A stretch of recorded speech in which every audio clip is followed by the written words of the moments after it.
Hello friends, कैसे हैं आप सब। आशा करता हूं आप सब ठीक होंगे। मैं मनीष स्वागत करता हूं एक बार फिर से आपका अपने यूट्यूब चैनल एग्ज़ाम जस्ट में।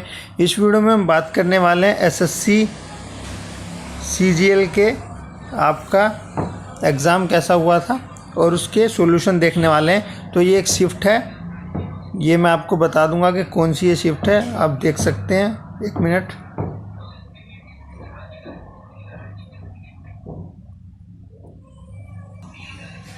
तो ये आपके सामने 6 दिसंबर की फर्स्ट शिफ्ट है। इसके अंदर मैं आपको मैथ का क्वांट का जो है सॉल्यूशन कराने वाला हूँ। तो सबसे पहला क्वेश्चन जो था वो था, एक व्यक्ति की अपने मोबाइल को 4,675 रुपये में बेचकर 15% की हानि उठाता है। तो इससे आप ये समझ गए कि 15% की हानि उठाता है, तो यानी कि 85% की जो वैल्यू है वो 4,675 रुपये है।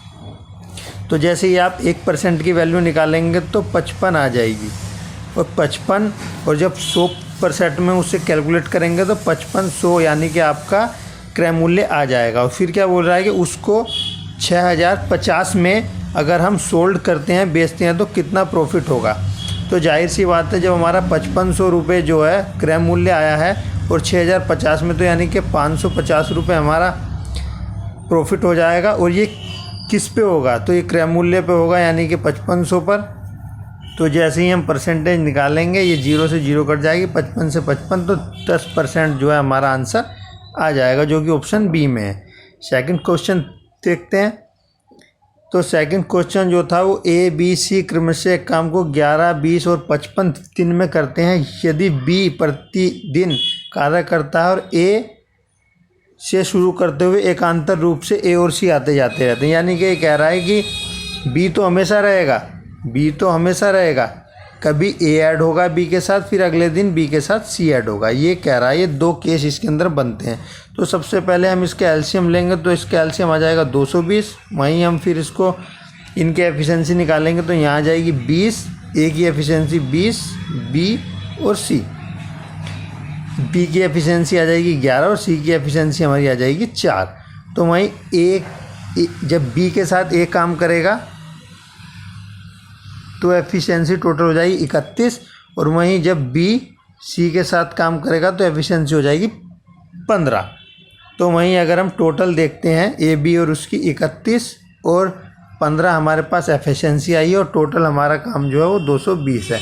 वहीं हम इसको जोड़ते हैं तो आ जाएगा 6 यानी कि 46, यानी कि आपका 2 दिन के अंदर 46 काम हो जाता है। तो उसी प्रकार से अगर 4 दिन की मैं बात करता हूँ तो कितना काम हो जाएगा, 4 चौक 4 6 24, यहाँ पर 8 आ जाएगा, क्योंकि 4 दिन का डबल हो जाएगा। 4 6 24 का यहाँ पर 2, 4 चौक 16 और 2 18, यानी कि 18 यहाँ पर आपका 184 आ जाएगा। फिर यहाँ पे 90 दिन में जो है बी कार्य करेगा, और बी कितना कार्य करेगा, 31। बी और ए कार्य करेंगे, तो यहाँ पे 31 और ऐड ऑन कर देंगे, तो यहाँ पर आ जाएगा आपका 5 1 यानी कि 215। वहीं आपका जो दिन है वो 9 दिन लग जाएंगे, और जो आपका काम बचा हुआ है वो 5 काम बचा हुआ है, और उस 5 काम को करने के लिए आपको कितने एफिशिएंसी की ज़रूरत है, यानी कि 15, क्योंकि बी और सी काम करेंगे, तो यानी कि 1/3। तो आपका टोटल जो डे हो जाएंगे वो 9:9 से ही 1/3 हो जाएंगे।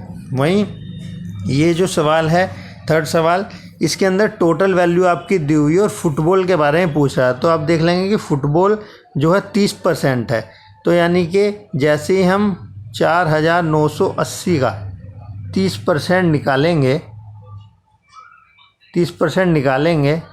तो यहाँ से ये 2 जीरो से 2 जीरो गई, इसका 3 गुना जैसे ही करेंगे तो 4 आ जाएगा, 3 8 24, 3 9 27 और 2 29, यानी कि लास्ट में 94 आएगा, तो फोर्थ इसका आंसर हो जाएगा।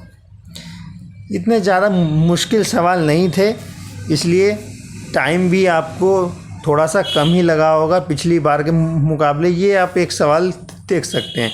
इस सवाल के अंदर आप देख सकते हैं कि एक ठोस अर्धगोले की त्रिज्या जो है वो 21 दी हुई है, उसको पिघलाकर एक बेलन बनाया गया है, जिसके इसके वक्र पृष्ठ क्षेत्रफल और संपूर्ण पृष्ठ क्षेत्रफल का जो रेशो है वो दिया हुआ है 2:5। इसके आधार की त्रिज्या बताइए।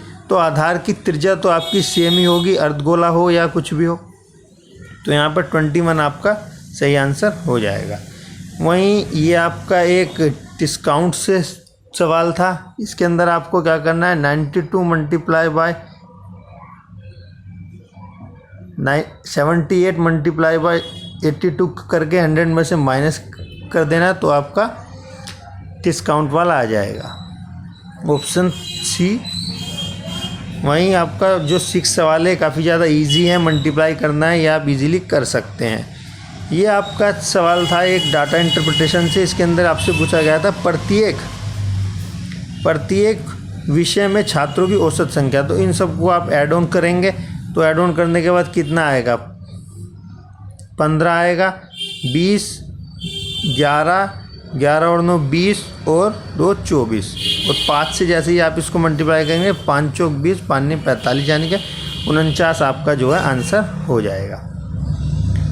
वहीं 8th जो सवाल है, इसके अंदर एक तार को 11 सेंटीमीटर भुजा वाले वर्ग के आकार में है, इसे एक वृत्त बनाने के लिए मोड़ा जाता है, तो उसकी त्रिज्या बताइए। तो देखिए, जो इसका परिमाप होगा वही आपका वर्ग का परिमाप होगा। तो जब तार को भुजा वाले वर्गाकार आकार में है यानी कि ये वर्ग है, तो वर्ग का यहाँ पर परिमाप क्या हो जाएगा, 4a। 4a का मतलब हो जाएगा आपका 44। यानी कि जब हम 44 को 2πr के इक्वल रखेंगे तो यहाँ से आपका r आ जाएगा, 44 से 44 कट जाएगा और ये 7 आ जाएगा, तो 7 आपकी जो है r यहाँ पर हो जाएगी।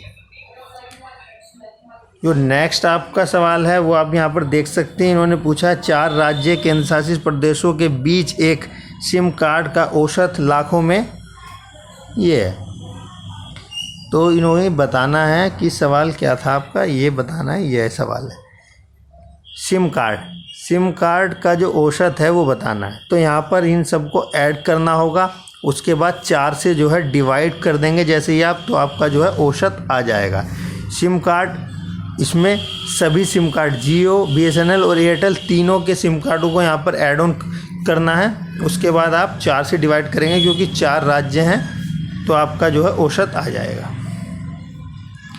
वहीं ये आप देख सकते हैं, ये एक त्रिभुज हो गया, ये इन्होंने दिया हुआ ABC और AD जो है एक माध्यिका है, और इन्होंने कहा P त्रिभुज BC का केंद्रक है, यानी कि यहाँ पे कोई केंद्रक है P, और AP जो है आपका 14 है। तो पूछा है PD कितना होगा, यानी कि नीचे वाला। ये आपको पता है, ये 2:1 में आपका डिवाइड होता है। तो जब 2 की वैल्यू 14 है आपकी 14, तो 1 की वैल्यू कितनी हो जाएगी आपकी 7। तो इस तरीके से आपको इस सवाल को करना था। 11वें सवाल की बात करते हैं कि लिखा है कि वह बड़ी से बड़ी संख्या ज्ञात कीजिए जिसे 49, 47 और 322 को विभाजित करने में प्रत्येक दशा में शेष प्राप्त होता है, समान शेष प्राप्त होता है। तो अगर आपको इसका फॉर्मूला नहीं पता तो आप इजीली यहाँ से डिवाइड करके भी देख सकते हैं। तो 7 से अगर हम करते हैं तो यहाँ पर 7 से फुल डिवाइड हो रहे हैं तीनों ही, तो यहाँ पर आपका शेष नहीं बचेगा। बाकी सब में आपके शेष बचेंगे, तो ज़्यादा कम शेष हो सकते हैं। वहीं ये जो आपका सवाल था ये काफ़ी ज़्यादा कंफ्यूजिंग बना था, और इसके अंदर कुछ नहीं करना था। यानी कि ये आपको एक आयत दिया हुआ है, ये आपको आयत दिया हुआ है।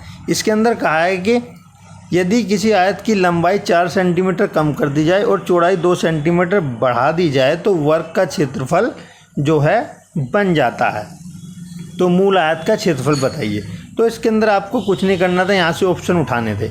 तो जैसे मैंने ऑप्शन उठाया 24 में अगर मैं रखता हूँ 8 और 4, तो यहाँ से 4 कम हो जाएगा तो यहाँ 4 बचेगा, यहाँ 2 बढ़ जाएगा तो यहाँ 6 हो जाएगा 24। यानी कि जो वर्ग है उसकी दोनों भुजाएं जो हैं बराबर होनी चाहिए, आप सभी को पता है।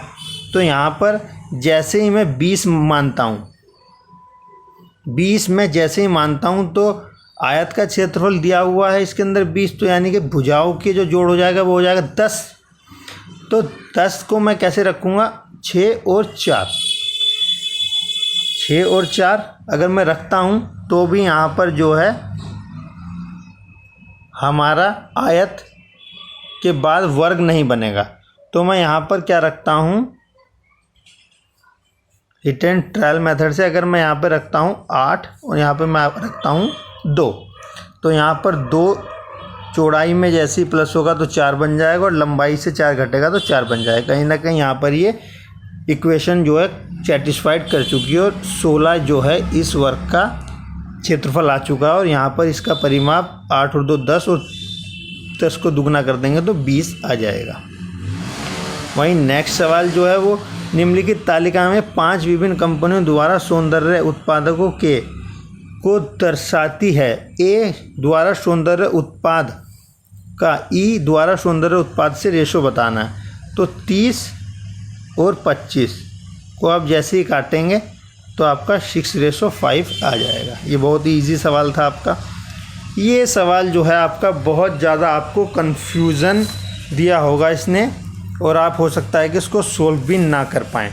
तो इसका सिंपल सा आपका फार्मूला था, अगर आपको डिस्टेंस फाइंड आउट करना है तो टाइम और जो आपको स्पीड दी हुई है उसका स्क्वायर, जो आपको चल की यानी कि x मान लीजिए इसको, और y का स्क्वायर, जो आपको दूसरी स्पीड दी हुई है यानी कि पानी की स्पीड, नदी की स्पीड, और डिवाइडेड बाय हो जाता है यानी कि 2 गुणा x।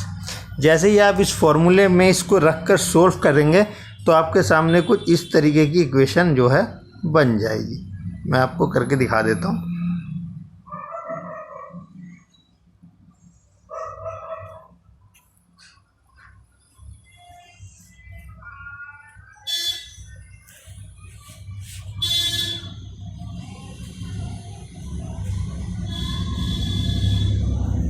तो जैसे ही आप इसको सोल्व करेंगे तो आपके सामने डी जो है आ जाएगा।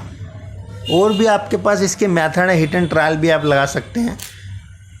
नेक्स्ट क्वेश्चन जो है वो 15 क्वेश्चन है।